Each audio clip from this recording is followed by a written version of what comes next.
Hey, good evening, Speak Spidey. Yes, anong gusto mo Okay. i-share? I-interject kita dun sa sinasabi mo na is para ba nating isinusuko ang soberanya natin, no? How come na na-conclude mo na isinusuko natin ang soberanya ng Pilipinas? In what sense? Sige, Okay. para makuha ko yung sinasabi mo. And then Because you are I allowing... will give my Aha. contention sa'yo. Sige, go ahead. Okay. Because you are allowing our local courts na silang may karapatan mag-serve ng warrant of arrest to be bypassed. Itong local courts natin, itong local government natin, our Philippine government, sila ang nagdedesisyon para sa Pilipinas. Okay? Ngayon, dapat lahat ng gagawin nila sa Pilipinas ay sa Pilipinas, sa Pilipino. 'Di ba? Kaya nga may mga immigration dapat monitored ng Pilipinas. Kaya nga kahit nga Amerikano may ginawa dito sa Pilipinas, pwede na lang bang basta kunin na lang ng ibang bansa? Hindi. They need to go through the Philippine government. So, lahat ng branches yan. Depende kung saan ang applicable. Ngayon, you are allowing the warrant of arrest of ICC without going through the local courts, the Philippine court, na ma-serve. Okay? Ibig sabihin, hindi mo binigyan ng karapatan yung local courts natin to decide kung i-honor yon o hindi. Again nga, foreigner nga, nagre-request pa sila at nakikipag-ugnayan kung ipapaboran o hindi. Pilipino pa kaya na citizen natin na ayon sa konstitusyon. Hindi dapat dinideprive ng life, liberty, and property. Ngayon, bakit mo, yun ang point. You are allowing our local government to be bypassed. You are allowing our local courts to be bypassed. Nitong warrant of arrest na wala man lang decision from our local courts. Okay. Nag-gets ko na yung contention mo. No? Ganito.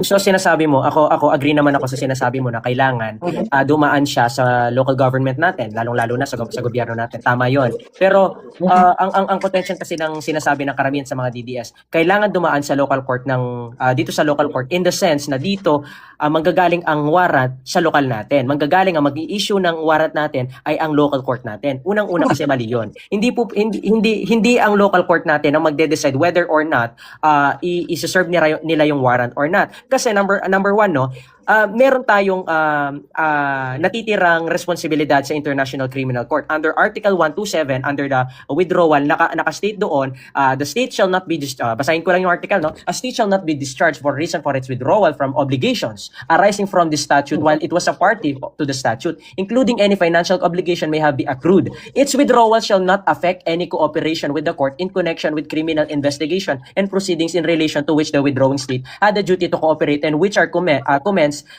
the way the continued consideration of any matter which was already under consideration by the court prior to the date of the withdrawal. Ngayon, ano nag-a-apply yon, no? Totoo yung sinasabi mo, kailangan makipag-cooperate man. It's a due courtesy na kailangan dadaan muna yan sa gobyerno natin. Of course, sino magi-impose niyan? Sino ang mag-serve ng warrant na yan? Of course, ang ating mga law enforcement agency. Ang tanong ngayon, kasi ang laging contention nyo, i-exhaust pa rin natin yung Article 59 ng Rome Statute, which is dapat dumaan muna sa local court. Yan ay hindi na po pwedeng gamitin, hindi na natin pwedeng i-cuddle, hindi na po pwedeng i-exhaust ng Pilipinas na, there is a Article 59 under the Rome Statute na kapag ka ang inaaresto ay sineserva ng warrant ang isang Pilipino, no, under the ICC, kailangan muna gumaling ng dumaan ng local court, which is hindi na yun applicable. Bakit? Supposed to be ma-exhaust yan kung tayo ay number one, state party pa. State party pa ba tayo? Nakasaad sa Article 59, no? Papakita ko sa iyo, no? Under the Article 59, papakita ko kung bakit hindi na natin ma-exhaust ang Article 59 na sinasabi mo. Ito. Okay. This is the Article 59. Arrest proceeding in the custodial state. Anong sinabi dito? A state party which has received a request for provisional arrest or the arrest and surrender shall immediately take steps to the arrest the person in question in accordance with its laws and provision. A person arrested shall be brought promptly before the competent judicial authority in the custodial state. Sino ang custodial state? Ang Pilipinas. Yun yung custodial state na kailangan dadaan muna yan sa local court. Ito yon. Ito yung supposed to be na ine-exhaust ng Pilipinas ang dapat na i-implement sa Pilipinas kung tayo pa ay signatory. Kaya lang number one, hindi nga tayo state party. How come nasasabi pa natin na kailangan gamitin ito hindi na nga tayo state party? Nakasaad dito, we should at least be a state party. Okay. Article 59. Yes. ng Rome Statute, di ba? Yes, Rome Statute. Okay. Hindi ko kasi mabasa at yung mata ko. Ayan, Rome Statute, Article 59. Sa mga DDS, hindi po... May copy ka naman na, di ba? Guys, yung Yes. copy mo. Ha? Okay. Ito yan. It's a Rome Ito. Statute. Document yan ng Rome Statute, ha? It's a PDF file. Not a ChatGPT or whatsoever AI. Okay.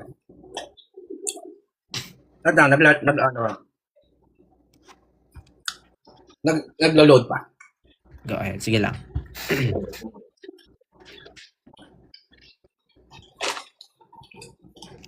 So ang contention nila ay dapat ano pa tayo? Dapat member pa tayo. Actually, medyo sobrang ano ngayon? Sobrang contradicting yung dalawa kasi kapag huhulihin tayo, kaya nga tayo hinuhuli kasi sinasabi nyo na under pa tayo sa ICC during nangyayari yung crime na yan. So ngayon, kung ano ang gagawin nila, under pa rin to sa jurisdiction nila at kasi nangyari yan during member pa tayo. So ginagaling natin yung membership natin. Yes. Ngayon, sasabihin nyo naman, kapag huli na tayo, hindi na tayo under. So you really need to check kung ano ba talaga, under tayo o hindi. Okay? No. Pangalawa, ang ICC kasi, meron tong tinatawag na, mamaya na, nag-open na. Okay. Complementarity clause. Yes. Mamaya Yes. pag-usapan natin ang complementarity clause. Okay, pero let's go to Article 59. Mm-mm. Okay. Article 59. 54. Okay. 59. Sabi dito, a state party, ang state party, hindi ibig sabihin member. Ay, hindi. Yun yung siguro, kaya siguro Ang hindi sinasabi nyo... dito- No. You can research Wait lang. Okay, state party which has received a request. Ang state party, ibig sabihin kung sino yung other party na No. involved. A state No. party which Hindi. has received a request. Alam mo kahit ka, anong Kolokoy, merong bansa, ano yan. yung I'm sorry bansa- to interrupt you. Merong ano yan, merong Sige. mga pagpapakahulugan Sige. yung mga terminologies. Dito sa International Sige, Criminal sige. Court under Rome Statute. State party. Basahin mo kung anong meaning ng state party. Doon, madedetermine mo kung anong Ito, state party. basahin mo sa akin. Basahin mo sa akin, ang ibig sabihin ng ano. Sandali, A hahanapin state ko. party is a sovereign nation. What? Okay. Tingnan natin, ha. Ito sige, daw. good. A state party, in the terminology of ICC, a country that formally ratified and acceded to the Rome Statute. Meaning to say, tayo ay signatories. Di ba? Yun yung state party. Ang state party, kailangan tayo Okay. ay signatory ng Okay. International Criminal Court Rome Statute. for us to have No, the not Rome Rome Statute. Statute. For us to have the Rome Statute. Okay. Therefore, ngayon, Okay. Ang ICC ba applicable lang ang Rome Statute ba applicable lang sa ICC? what do you mean by... Ang Rome Statute ba applicable lang sa ICC o is this an international law or treaty? Ibig sabihin, applicable to kahit hindi ICC ang pinag-uusapan. Huh? We are referring to International Criminal Court, ha? The terminologies in the sense of International Criminal Court. Okay. We are a signatory of Rome Statute. Ibig sabihin, nagpapa-under tayo sa dito sa Rome Statute. Ibig sabihin, Hindi na tayo ngayon, formerly. iba ang ICC sa Rome Statute. Yes. Ang Rome Statute ay ito yung ginagalang ng ICC. criminal court. Pero ang Rome Statute, yun yung Okay. constitution, yun yung Okay. batas.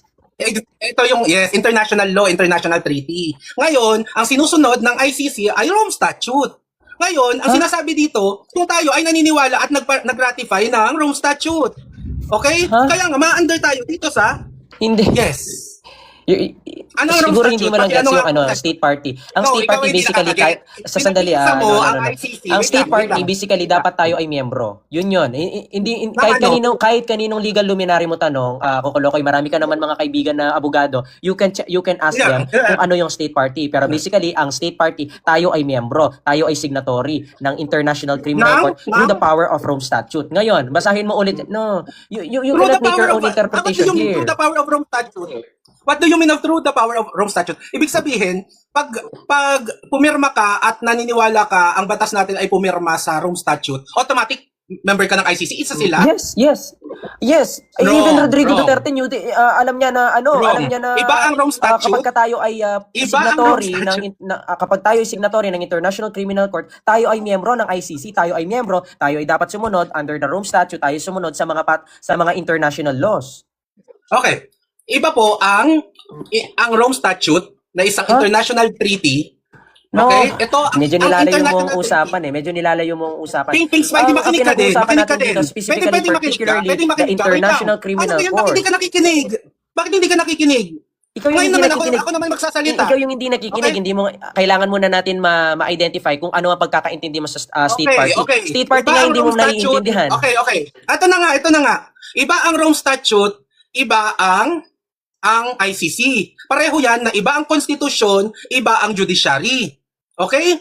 Ang konstitusyon natin will still be our constitution kahit hindi judiciary. Sure ka ba dyan sa sinasabi mo? Yes, No. yes. Kasi you're not getting the point. Kasi mali-mali yung sinasabi mo eh. So tingin mo, sure, seryoso ka na ang International Rome Statute treaty at ang ang International i-research mo pa. Criminal Court Okay. ay hindi, Okay. walang bearing? This ICC is Rome Statute. I-research mo na lang. May ano ka naman. I-research mo din. O kaya i-research mo kung anong state party dyan sa end mo. Sige, ako, hindi ako makikipag-away sa'yo. Na-research ko It's na, just that binasa I'm ko just na, diba? clarifying things out para at least Hindi, magkalinawan para tayo. kasi Kasi sa'yo. kung hindi mo Para kasi sa'yo. maiintindihan ng state party, what's the sense of arguing about it? Kasi kung ikaw pala, iba yung pagkakaintindi mo sa state party, hindi na ako mag-establish ng contention ko kasi hindi mo pala gets ang Okay party. okay na. So, I think ikaw ang confused. Okay. Yan Ikaw ang yung- mo. Ako, feeling Pero, ko, you are i-research confused. mo Kasi muna para yung, sa'yo, i-research mo muna yung, research mo yung state party. Ito No? na ino-overlap na ba? Kanina pinapasalita ka, nung tumigil ka, saka ako magsasalita. Sige, go Ngayon, ahead. ikaw naman Sorry, pardon. Sige, go ahead. Okay, ang problema mo kasi, para sa'yo, pareho ang Rome Statute at iisa ang Rome Statute at feeling mo, ang Rome Statute at ang ICC ay iisa at ang ICC lang ang sumusunod sa Rome Statute. Hindi po. Ganon. Ang Hindi Rome yun yung Statute contention po ko. ay a different, ito na naman. Ang Rome Statute po ay international treaty. Ito ay isang treaty na kung sino yung mga pumirma ay nangangakong susunod dito. Okay? Ngayon, may ginawang korte. Itong korte ay ang ICC. Ang ICC, ang sinusunod nilang international law ay itong Rome Statute. Ngayon, pwede kang pumirma sa Rome Statute na hindi ka nagpapa-under sa ICC. Let's research. How many signatories ang sa Rome Statute? Okay? Yung pala gets ko kulo. Kaya akala ko gets mo yung ICC. Hindi, akala ko gets mo paano nag-work. Hindi, unang-una, hindi siya, ang Rome Statute hindi siya national treaty. It's a multilateral treaty. International treaty. Hindi siya national treaty. No? Pangalawa, Kokolokoy, hindi natin po pwedeng magkaroon ng sariling interpretasyon kapag sinabi nating state party. Malinaw naman yan. Alam mo yung sinasabi ko na kapag state party ka, kailangan miyembro ka. Hindi na nga tayo miyembro. So what's the sense of withdrawing? Talaga, kung hindi na tayo miyembro, dapat hindi na tayo pasok. No. Formerly, we are a hindi na member, tayo member, but under the wala na Rome tayo, Statute, ano meron lang. pa tayong responsibility. Okay. 137 countries have signed the Rome Statute, signifying their intent to join the treaty, but have not completed the domestic ratification process. 29 of these signatories still have not ratified it. Okay? Ilan ang members? ICC member state parties. 125 countries have both signed. Ibig sabihin, they need to sign both. Correct. And formally Diba ratify pinatunayan the mo din Rome sa Statute, akin? making them full members of the ICC. Ngayon, ito nga ang sinasabi ko sa'yo. Okay? O, di ba? You need to- So, inamin mo to sign din both. na Hindi kapag pwede- tayo ay state party, we should be at least a signatory. O, inamin mo din. Of the Rome Statute. Of the Rome Statute. Rome Statute, Ibig sabihin, yun yung ibig sabihin, mag-a-apply sa'yo hindi mo yung kasi Rome naiintindihan. Statute. Rome Statute is the law. Ito yung sinusunod natin. International Criminal Yes, Court is an agree. independent permanent tribunal. Tribunal yan. Exactly. Magkaiba sila. Anong magkaiba? Magkaiba sila ng ICC. Sandali lang. So ang ICC tingin mo pala all of this time, tingin mo sa ICC tsaka Rome Statute hindi sila connected? Magkaiba sila? I-research mo. Connected sila. Connected sila pero hindi sila magkaiba. Huwag mo sabihin magkaiba. Oh my God. Yung ICC, yung korte. Correct. Yung Rome Statute, di ba yung pinatunayan doon mo pa lang din? magkaiba, Doon yung dinadala, doon dinedetena, doon nililitis sa International Criminal Court. Pero anong sinusunod na batas? Ang Rome Statute. Okay. Pero wag mo sabihin Ano? hindi sila connected. Connected sila, Kokolokoy. Connected sila. Correct, connected sila. Therefore, Connected. kapag ka tayo ay Pero hindi sila signatory pareho. ng International Pero hindi Criminal sila Court, pareho at we iisa. are a signatory Okay. of the Rome Statute. Okay. Okay. Pero hindi sila pareho at iisa. So ngayon, kung hindi pala tayo signatory na ng Rome Statute, bakit pa i-apply sa atin yung batas na yun? Oh, Article 59. Bakit pa i-apply tayo sa atin ang batas See, ng oh, ICC? at least pinatunayan mo sa akin na hindi na po pwedeng i-exhaust ang Article 59. Okay. So, sabi mo, eto na, doon na tayo. Sabi ko sa'yo, confusing yung sinasabi mo. Kasi sinasabi mo, anong sinusunod na batas ng ICC? Rome Statute. Okay. So, kung hindi na tayo signatory, kung para sa'yo, pareho ang ICC at Rome Statute, kung hindi na sa atin nag-a-apply yung batas ng ICC, bakit sa atin may bearing pa ang ICC? Wala na nga, hindi na nga natin sinusunod ang batas nila eh. Kaya nga, formerly we are Hindi a na nga signatory. applicable. So ano talaga, applicable or not? So, applicable. Kasi kung hindi applicable Ang together. Article 127. Wow! So Yes. ngayon, meron lang part na applicable. Yeah, of course, yes. Alam ni Duterte yan. Before pumirma, ang presidente Saan nakalagay? natin, alam niya kung ano yung mga pros and cons. Hindi po pwedeng takbuhan ng gobyerno natin ang International Criminal Court because we are a former signatory of that Okay. tribunal. Hindi mo po pwedeng Okay. sabihin. Kasi nasa Maganda, artikulo yan, maganda. nasa Article 127 yan. Okay. So alin lang yung mga articles na applicable? The 127 only. Okay. So walang process tungkol sa pag-arrest. Basta lang mag-arrest. Kasi In the process of the arrest, nandiyan ang ano yung 9851. applicable na process? Wala nang applicable na process. Basta-basta na lang. No. Hindi mo nagigets. Gusto mo tignan natin kung anong warrant. So we were talking about the jurisdiction. We were talking about the jurisdiction. Okay, jurisdiction. Okay, applicable siya para sa'yo. Okay. It's not for me. It's may according to the jurisdiction. ano. Ang susunod dyan, paano na siya i-arrest? Okay, yung jurisdiction. Paano natin i-enforce na yung jurisdiction natin? Paano na natin i-arrest? Ano yung mga kailangan para i-arrest? So saan na natin titignan ngayon? Republic Act 9851. You can search it out kung paano yung proseso doon. Enacted in 2009. The Philippine Act on Crimes Ano yung Against... batas naman natin? Yes, ay nako. Hindi mo po pwedeng sabihin na hindi po pwedeng sundan ang Okay, batas okay. ang batas sa International Criminal Court. Kanino ba galing ang arrest warrant? Okay. Ito ang problema, Pink Spidey. Hindi pwedeng mamili lang kayo na, okay, applicable Hindi kami ang sa atin ang namimili. Rome Statute. Excuse me, Tapos pipiliin mo Coco lang kung saan. No. Hindi, wait lang. Hindi pwedeng pipiliin mo lang kung alin yung applicable at alin yung hindi. Okay, walang ganon. Ngayon, ang Rome Statute, lahat dyan nakalagay. Hindi pwede sabihin mo, No. ay, ito para sa akin, itong applicable. Hindi. Saan nakalagay na 1 to 7 lang No. applicable? Hindi namin pinili, walang pumili. Yun ang nakalagay Saan sa nakalagay batas. yan ang applicable? Saan Sige nga. nakalagay na yan ang applicable? Pero napag-aralan mo kung Ikaw. napag-aralan mo kung ano nakalagay Saan sa nga? Rome Statute. Saan? Anong basis mo na 1 to 7 lang, tapos itong articles na to hindi applicable saan? Of course, why would you exhaust Article 59 kung hindi naman Walang of kung hindi na course. tayo state party? Walang of Anong walang course. ganon? Saan ba Kailangan nakasulat yan. ang buong Rome Statute ba nakaangkla lang ba sa pag-aresto, sa pagbigay ng arrest warrant? Hindi. Ang lahat ng Rome Statute hindi lang nakaangkla doon. Ang sinasabi ko sa iyo, ang Article 59 specifically na supposed to be na exhaust o nagagamit ng Pilipinas regarding diyan sa arrest. Yung Article 59 supposed to be nagagamit natin yan. Kaso hindi natin po pwedeng gamitin yan dahil hindi na tayo state party. Ang applicable na lang dyan, Okay. ang Article 127. Bakit? Dahil nagkaroon ng arrest warrant. Dahil nagkaroon ng arrest warrant, nakalagay sa Article 127 na kailangan hindi natatapos sa withdrawal ang cooperation natin sa International Criminal Court. Yun ang nakalagay doon. Pero walang nakalagay doon kung paano huhulihin. Ngayon, paano huhulihin? Nandito tayo sa batas ng Pilipinas. Ano ang batas sa Pilipinas na kailangan nating sundin? Ang Republic Act 9851 na Philippine Act on Crimes Against International Humanitarian Law, Genocide and Other Crimes Against Humanity. It outlines the jurisdiction, surrender, and extradition. Yun yung sinasabi ko sa'yo. Oh, ano sabi? Ano ang process doon? Okay. Bago pala ako magtanong. Sabi mo, hindi na siya applicable. Di ba? Kahit wala kang basis, ano mo lang, sinasabi mo. Anong wala na Ngayon, akong basis? Pinakita ko nga yan. sa'yo yung Rome Statute eh. Wait lang. Wala kang basihan kung ito lang yung nag-a-apply. Meron. Ano mo lang yan. Ang Ngayon, word na state party. Wait lang. Wala, saan? Okay. Tinatanong kita, saan nakalagay na 1 to 7 lang applicable sa mga non-member state? So, ganyan ka mag-interpret ng batas? Really? Tinatanong kita kung saan. Sabi mo meron. Anong saan? Meron na what? Okay. Sige na. Ito na.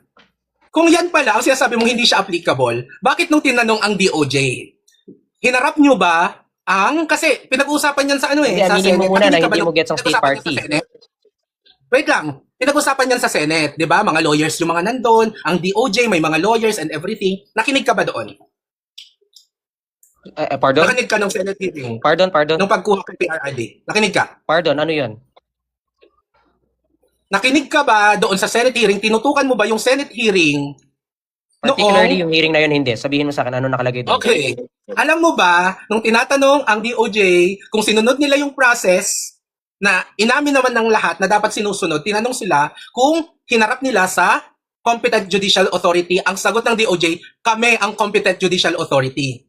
With all the lawyers there, Spidey, with all the lawyers there, with all the legal luminaries, sinagot at para sa DOJ, ay kailangan pa rin nilang iharap sa Competent Judicial Authority. Yun nga lang, ang palusot nila, sila daw yung Competent Judicial Authority. So even yung mga nandun sa Senate hearing ng mga lawyers and everything, nagsasabi na hindi katama. Anong hindi ka tama? In what particular na hindi tama? Because they think they are, even sila, para sa kanila, they are accountable to present PRRD sa isang Competent Judicial Authority, same dyan sa Rome Statute, Article 59. Correct. So Naman. ngayon, ikaw, Pero you need to present your evidence kung saan mo kinukuha na ito lang yung applicable, ito lang yung hindi. Hindi pwedeng mamimili ka lang. Huh? Hindi. Tama ka naman na kailangan dadaan muna yan sa mga sa ano natin local. Pero hindi po pwede na never magiging mangyayari. Nagdadaan yan sa local court. Dito maghihiring, dito magagaling arrest warrant, mali. Hindi ganun 'yon. Kasi mali kasi ng interpretation mo eh. Okay, walang okay na, Pink. Ito kasi ang problema. You really need to have basis sa mga arguments mo. Yes, basis ko 'yon. Ikaw nga hindi mo nga gets. Wala, ang basis No. mo, namili Ikaw ka lang yung kung hindi, ikaw yung kailangan merong basis sa argument mo kasi unang-una, tinatanong kita. Unang tanong pa lang, ano ang state party? Ikaw mismo hindi mo gets kung ano ang state party. So ano tingin mo ang Okay. magiging ano mo? Hindi mo naman pala alam ang ang magiging rebuttal mo. Hindi mo naman Hindi pala kailangan alam ang member state ka. party. Okay? Ang ibig sabihin, re-notify mo, hindi ibig sabihin ng ratify, Anong member ka ni-ratify na. mo? O si Nagme-member ka. ratification Wait lang. hindi mo din alam. Pinky. Okay. Hindi ibig sabihin member ka. Nagme-member ka sa isang organisasyon. Like IPC. Pero you are now ang having sagot- your own interpretation. Wait lang. Why are you Sa insisting your Constitution, hindi ka interpretation? nagme-member. Ako based lang ako sa Rome Statute Pink. itself.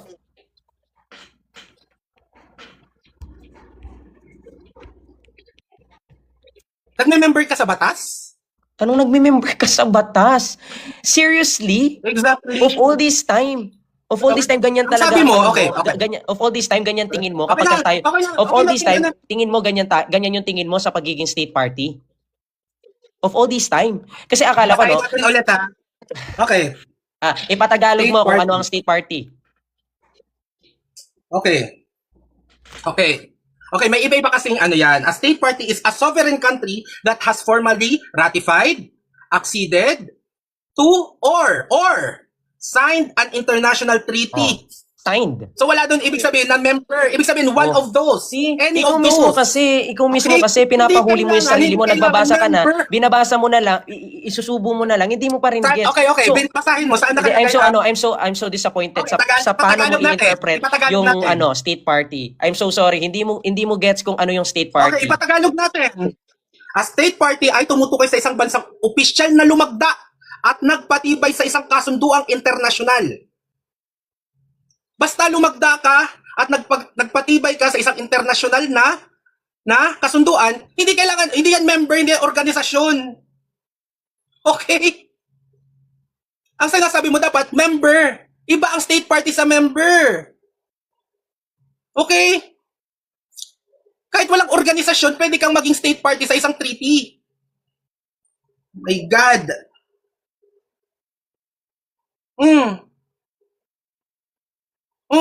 Nagpatunay. Member ba ang ibig sabihin ng nagpatunay? Lumagda. Member ka na ba pag lumagda ka? Hindi.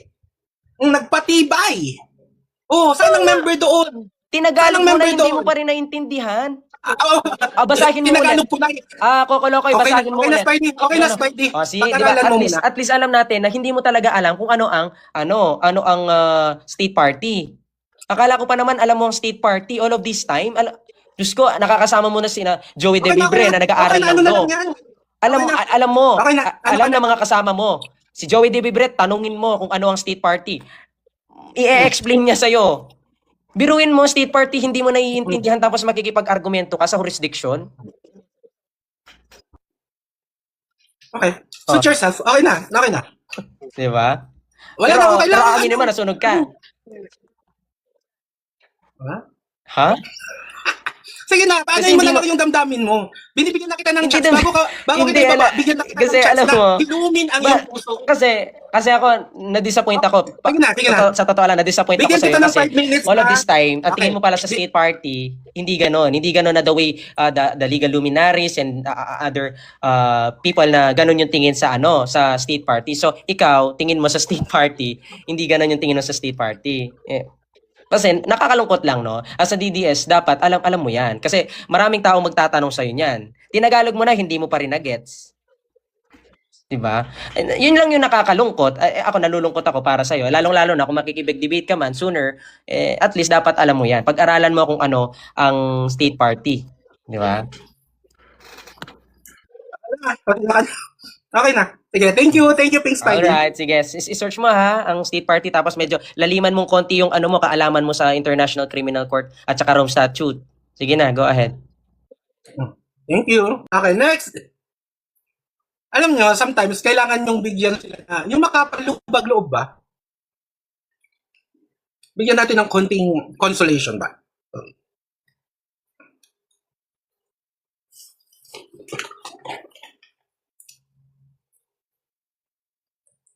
May i-research pa ako, pero ano to?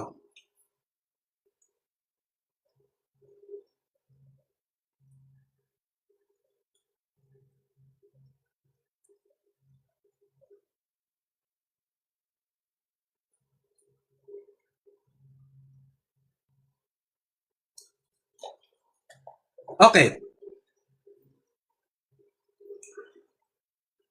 Okay. Okay. Ito sabihin ko sa inyo kung bakit ibang-iba ang dalawa. Okay? Bakit ibang-iba ang dalawa? Ang Rome Statute was adopted on July 17, 1998. 1998, ginawa ang Rome Statute. So during the 1998, may mga pumirma na sa Rome Statute. Okay? So kailan ginawa ang ICC? July 1, 2002. O paano naging magkapareho ang dalawa? Okay na? Okay na? Dali naman i-check yan. Dapat matagal nyo nang na-check yan. At least mabait ako, pinahayag ko kayong maglabas ba ng sama ng loob. Wait lang. Hindi na naman lumalabas yung ano.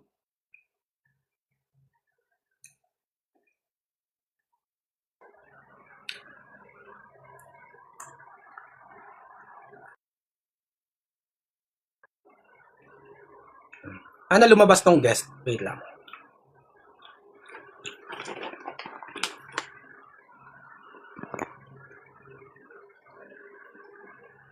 Okay, next.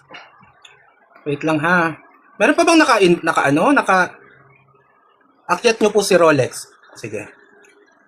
Hindi ko hindi nag-o-open ang, mahina ata ang net, pero, sige, Rolex. Okay.